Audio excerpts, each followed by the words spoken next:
Hello दोस्तों, कैसे हैं आप लोग। चलिए, आज हम देखेंगे छत्तीसगढ़ में 24 मार्च का करंट अफेयर, है ना। तो जो पहली इंपॉर्टेंट न्यूज़ है उसको देखते हैं।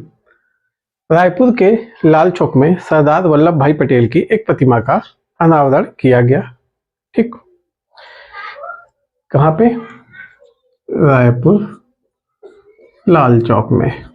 ठीक, देखिए 3 फीट ऊंची प्रतिमा है, 2.5 फीट चौड़ी प्रतिमा है और लगभग 65 किलो वजन की है। तो इसको आपको थोड़ा सा ध्यान रखना है। रायपुर लाल चौक में कहाँ किया गया अनावरण? लाल चौक में किसकी प्रतिमा है? सरदार वल्लभ भाई पटेल की। ठीक, इनको तो सभी कोई जानते होंगे। सरदार वल्लभ भाई पटेल कौन थे? अगर कोई नहीं जानता है तो ये जान लीजिए कि उसका भारत में रहना व्यर्थ है। ठीक, उसका भारतीय कहलाना व्यर्थ है।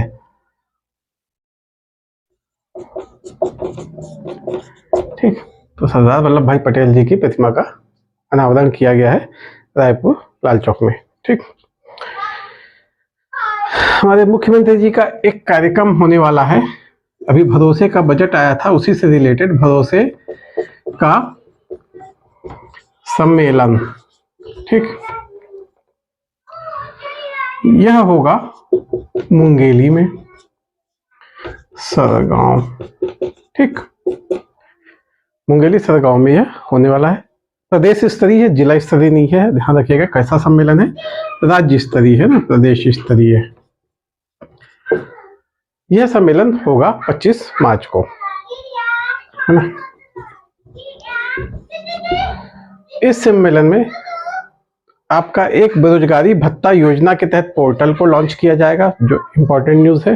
ठीक, क्या बेरोजगारी भत्ता जो हम गवर्नमेंट देने वाली है 1 अप्रैल से, उसका पोर्टल लॉन्च किया जाएगा। और एक सामाजिक आर्थिक सर्वेक्षण का 2023 का जो सरकार 1 अप्रैल से कराने वाली है, छत्तीसगढ़ सरकार, इसकी एप्लीकेशन लॉन्च की जाएगी। तो ये दोनों आपके इंपॉर्टेंट न्यूज़ हो जाते हैं, ध्यान रखिएगा। एक आपका बेरोजगारी भत्ता का पोर्टल लॉन्च होगा और एक सामाजिक आर्थिक सर्वेक्षण का, है ना। ध्यान रखना है कि दोनों ही स्कीम आपकी 1 अप्रैल से चालू होने वाली है ना। ठीक, देखो बेटा, मैं जो पढ़ा रहा हूँ करंट आपको, ठीक, मेरा 7 साल का एक्सपीरियंस है। कभी मेरे से करंट के क्वेश्चन जो पढ़ा रहा हूँ एकदम तुक के पढ़ाता हूँ, है ना, एकदम सेलेक्टेड पढ़ाता हूँ, कचरा नहीं पढ़ा रहा हूँ। और इससे बाहर क्वेश्चन अभी तक 7 बार मैंने पीएससी को लगातार क्रैक किया है। तो इससे अभी, है ना, फाइनल सिलेक्शन नहीं हो पाया मेरा, ठीक है, उसमें कुछ कमी रह गई होगी मेरे में, लेकिन मैंने हर बार लगातार बैक टू बैक क्लियर किया है और उसमें जीके का बहुत बड़ा हाथ रहा है। ठीक, तो एकदम सेलेक्टेड चीज़ें पढ़ा रहा हूँ, एकदम सेलेक्टेड ही पढ़िए। ठीक, बहुत ज़्यादा कचरा पर इकट्ठा करने का कोई मतलब नहीं है, उतना आप याद भी नहीं कर पाओगे। ठीक, और मैं ये भी बता रहा हूँ, इतना पढ़ने के बाद भी आप 50% ही करंट का क्वेश्चन बना पाओगे। ठीक, आप कहीं भी पढ़ लीजिए, आप 50% ही बना पाएंगे, क्योंकि इतना याद नहीं रहता। पढ़ोगे आप सब, आपके दिमाग में सब कुछ रहेगा, पर आप बना नहीं पाओगे। ठीक, कहीं से भी पढ़ लो आप, ये फिक्स है। करंट 50-60% ही क्वेश्चन सॉल्व होते हैं। ठीक, और मैं अपने एक्सपीरियंस के तहत ही उन क्वेश्चनों को ही आपको बताता हूँ, छाट के डेली आपके पीआईबी से, जनसंपर्क संचालय से और भी साइटों से, जहाँ से भी मेरे को डाटा मिलता है, वहाँ से वो करंट एकदम छाट के बताता हूँ जो हमारे पेपर में आने लायक होते हैं। ठीक, तो थोड़ा सा भरोसा रख के इन चीज़ों की तैयारी कीजिए। ठीक, तो और ये जो भरोसे का सम्मेलन है, अगर कांग्रेस गवर्नमेंट जैसा चल रही है ना, रह रही है और रहती है, तो यहाँ से क्वेश्चन उठने के चांसेस हैं। इस टाइप के क्वेश्चन पूछती है। देखिए, गवर्नमेंट का पेपर पे बहुत फर्क पड़ता है। ठीक, तो इस चीज़ को ध्यान रखिएगा। अभी देखिए पेपर कब तक आने वाला है इसका तो अभी कह नहीं सकते, लेकिन भाई तैयारी आपको रेगुलर करते रहना है। अब जितनी ज़्यादा तैयारी करोगे उतना ही ज़्यादा आपके सफल होने के चांस बढ़ते जाएंगे। चलिए, अगली न्यूज है। रायपुर साइंस कॉलेज को सब कोई जानते हैं, नागार्जुन स्नातकोत्तर विज्ञान महाविद्यालय।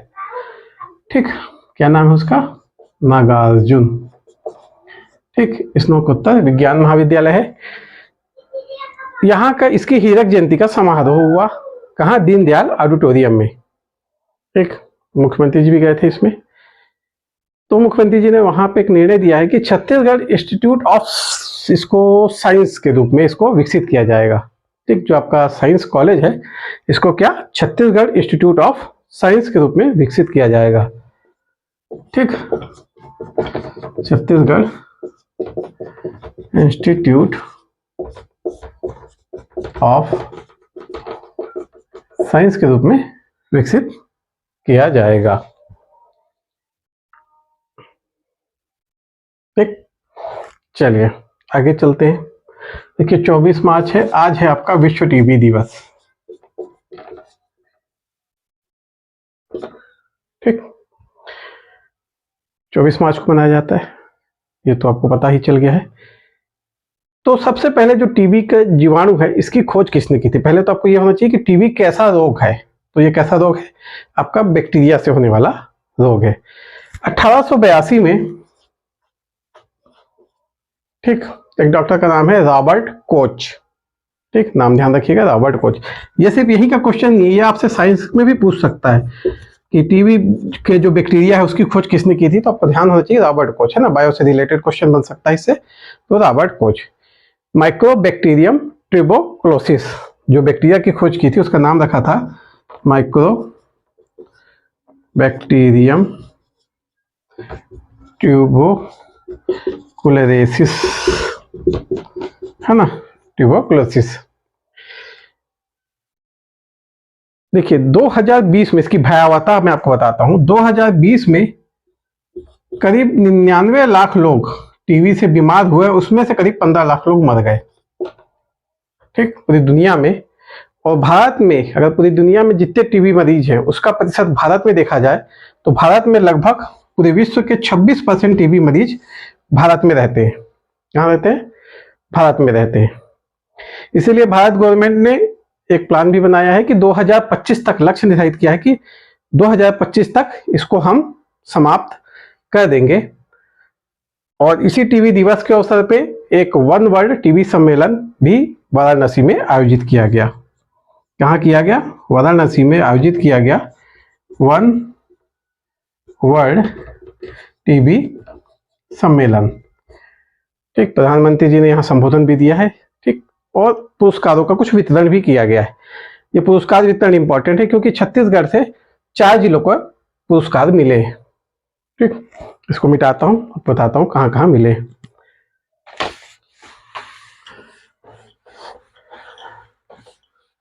तो पहले तो याद रखिएगा, वन वर्ल्ड टीबी सम्मेलन आयोजित कहाँ हुआ? वाराणसी में हुआ है। ठीक, और यहाँ पे जो पुरस्कार बांटे गए हैं उसमें छत्तीसगढ़ के 4 जिलों को मिले हैं। ठीक, एक को मिला है रजत और 3 को मिला है कांस्य। ठीक, रजत किसे मिला है? रजत मिला है गरियाबंद को। ठीक, रजत पुरस्कार जो मिला है वह मिला है आपके गरियाबंद को। और बस्तर, धमतरी और बलौदा बाजार, इनको मिला है कांस्य। किसको किसको? बस्तर, धमतरी, बलौदा बाजार, इनको मिला है कांस्य। तो ये रजत और कांस्य की कैटेगरी कैसे दिखाते हैं? देखिए 2015 में एक सीमा निर्धारित कर दी गई थी। यहां से जो 40% कमी कर रहा है उसको मिला है रजत, और इस समय की स्थिति से जो 20% कम किया है उसको मिला है कांस्य। ठीक, समझ गए? चलिए, अच्छा हाँ, जो ये प्रोग्राम है, इस प्रोग्राम की जो थीम डिसाइड की गई है वह है invest to end TB save lives. Invest to end TB save lives. ठीक, चलिए, मुख्यमंत्री जी की घोषणा हुई है कि 20 क्विंटल चावल खरीदा जाएगा अगले जो आपका खरीफ का सीजन आता है तब से। ठीक, पहले कितना खरीदा जाता था? 15 क्विंटल खरीदा जाता था।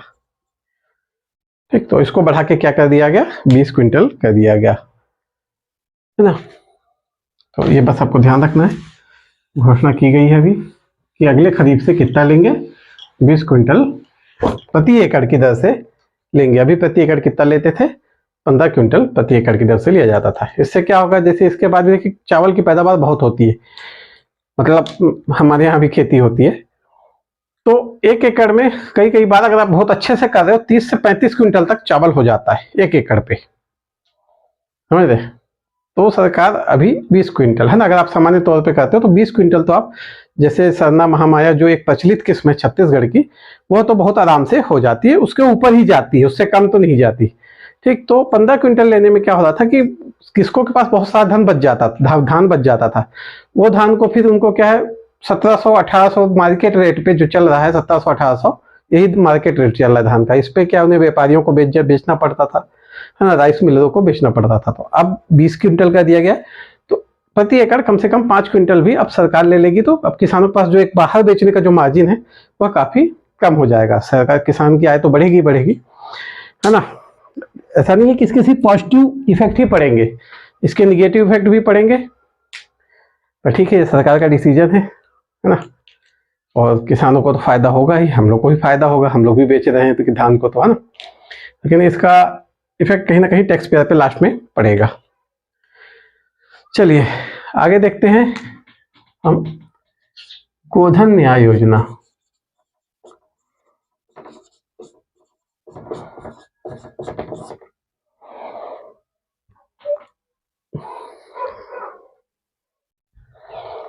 देखिए, किसानों को मूल्य देना बहुत जरूरी है, भारत सरकार, मतलब भारत में बहुत जरूरी है। सबसे जो मेन उत्पादक वर्ग है वही है, आदमी कितना ही रईस क्यों ना हो जाए, खाएगा दाल चावल, उनका तो उनको जो मूल है उसको तो मिलना चाहिए, है ना। पर अगर जैसे हम एक ही फसल को प्रोत्साहन देते जाते हैं तो क्या होगा, दूसरे फसल का उत्पादन गिरता जाएगा। तो एक समय ऐसा भी हो सकता है कि सिर्फ एक ही फसल का उत्पादन हो और दूसरे को हमको आयात करने लगे, तो क्या होगा, हमारे राज्य की आर्थिक स्थिति कमजोर पड़ सकती है ना। कमजोर पड़ेगी तो उसका भार अंततः यहाँ की जनता के ऊपर ही आएगा। ठीक, क्योंकि सभी कोई जानते हैं कि जो भी पैसा है वह जनता का है, अगर हम देखें तो जनता के द्वारा है, मतलब उसी टैक्स से लिया जा रहा है, लाभांश से लिया जा रहा है, जो भी आप प्रॉपर्टी कर देते हैं वही लिया जा रहा है। अगर सरकार सही ढंग से मैनेज नहीं कर पाएगी तो राज्य के ऊपर ऋण भार बढ़ेगा, और राज्य के ऊपर ऋण भार बढ़ेगा तो उसका कहीं ना कहीं असर क्या होगा, निगेटिव रूप से जनता के ऊपर भी आएगा। ठीक, तो अगर सरकार ने इसके पीछे के पूरे कैलकुलेशन कर लिए तब तो बहुत अच्छी बात है। 2000 क्या 20 क्विंटल क्या, मैं तो बोलता हूँ एक एक दाना सरकार को किसान का खरीदना चाहिए। ठीक, चलिए आगे देखते हैं गोधन न्याय योजना। देखिए, गोधन न्याय योजना को एक राष्ट्रीय अवार्ड मिला है, बहुत अच्छी योजना है ये, है ना। जो आपके अवार्ड है यार, अवार्ड नहीं अवार्ड,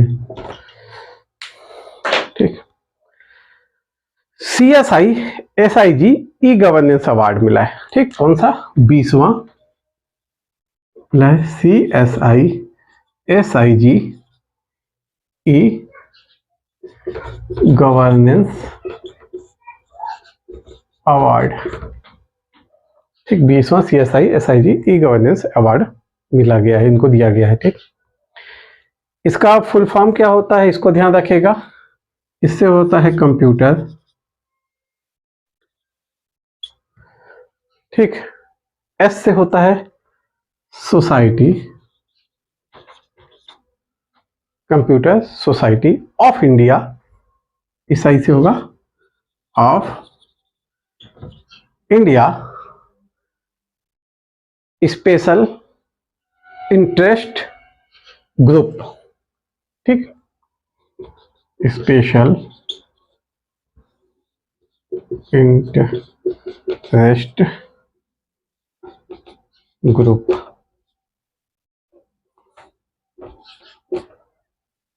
ना। तो इसको आपको थोड़ा सा ध्यान रखना, फुल फॉर्म पूछता है। ठीक, यह अवार्ड कब दिया जाएगा, 25 मार्च को दिया जाएगा, डेट याद रखिएगा, 25 मार्च को अवार्ड दिया जाएगा। ठीक, पूछ सकता है कब मिला ये अवार्ड, तो 25 मार्च को। इसके पहले इस योजना को 2 और अवार्ड मिल चुके हैं, है ना। देखते हैं किसको क्या क्या मिला है, पहले कौन कौन से अवार्ड इनको प्राप्त हुए हैं। देखिए, एक मिला है स्कॉच गोल्ड अवार्ड और एक इलेट्स इनोवेशन अवार्ड। ठीक, स्कॉच गोल्ड अवार्ड और इलेट्स इनोवेशन अवार्ड। ठीक, चलिए आगे चलते हैं।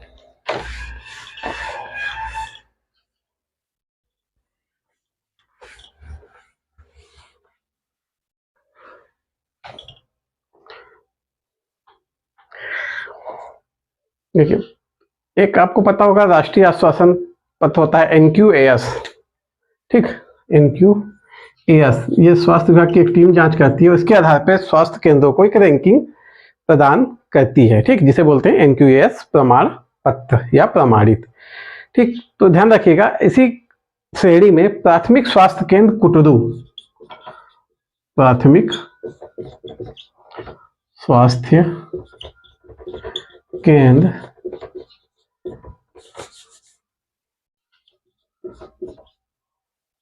कुटरू, प्राथमिक स्वास्थ्य केंद्र कुटरू को क्या मिला है, पूरे भारत में राष्ट्रीय स्तर में सेकंड स्थान मिला है ना, पूरे भारत में क्या है, सेकंड नंबर पे इसकी पोजीशन आई है। ठीक, अगला एक व्यक्तित्व तो है निशु सिंह, ठीक, कौन है ये पर्वतारोही है। अभी हाल ही में मुख्यमंत्री जी द्वारा इनको 5 लाख रुपए की आर्थिक मदद की गई, क्योंकि यह एवरेस्ट पे चढ़ाई करने की तैयारी कर रही है। तो ध्यान रखना है, निशु सिंह का संबंध किससे, पर्वतारोही से। ठीक, चलिए अगला देखते हैं। अखिल भारतीय सिविल सर्विस शतरंज प्रतियोगिता आपके उड़ीसा में हुई है 11 से 19 मार्च। ठीक, कौन सी है, शतरंज प्रतियोगिता है, कैसी है, अखिल भारतीय, ठीक, अखिल भारतीय सिविल सेवा, ठीक, सिविल सर्विस शतरंज प्रतियोगिता हुई है 11 से 19 मार्च। ठीक, 11 से 19 मार्च को हुई है यह प्रतियोगिता। इसमें ध्यान रखिएगा आपका अफशा परवीन, ठीक, नाम ध्यान रखिएगा, अफशा परवीन ने छत्तीसगढ़ की हैं, इन्होंने आपका रजत पदक जीता है महिला दल में। ठीक, कौन सा पदक जीता है, रजत पदक जीता है महिला दल में। ठीक, तो इस नाम को आपको ध्यान रखिएगा, इन्होंने रजत पदक जीता है महिला दल में। ठीक, तो आज छत्तीसगढ़ करंट अफेयर में इतना ही था। ठीक, अगले वीडियो में फिर आपसे मिलेंगे अगले नए करंट अफेयर के साथ। ठीक, तो ये करंट अफेयर ऐसी चीज है ना जो आपको रेगुलर पढ़नी चाहिए, है ना, एकदम आप रेगुलर पढ़ो, हर एग्जाम में काम आनी है, किसी एक एग्जाम में नहीं है, हर एग्जाम में इसका महत्व उतना ही है, इसका महत्व कहीं कम नहीं है, हर एग्जाम में सबसे इंपॉर्टेंट चीज यही है ना। ठीक, बाकी PSC का क्लियर करने कैसा करना है, क्या करना है, इसके लिए तो बहुत सारी स्ट्रेटेजी है ना। मैंने जिस स्ट्रेटेजी से पढ़ाई की वो अलग हो सकती है कुछ लोगों को पसंद आए, कुछ लोगों को पसंद ना भी आए, है ना, पर करंट के लिए ऐसा शायद ही कोई बोलेगा कि नहीं ये इंपॉर्टेंट नहीं है, सभी जगह ये बराबर इंपॉर्टेंस देती है। तो इसलिए आप करंट के साथ तो हमेशा जुड़ के रहिए, है ना। धीरे से हम अपने रेगुलर बैच भी शुरू करने की सोच रहे हैं, है ना, उसके बारे में आपको शीघ्र ही जानकारी दे दी जाएगी। ठीक, चलिए ठीक है, फिर आप तब तक हमारे चैनल को शेयर कीजिए ताकि और भी लोगों को इस पहल का फायदा हो सके। चलिए, ओके, धन्यवाद।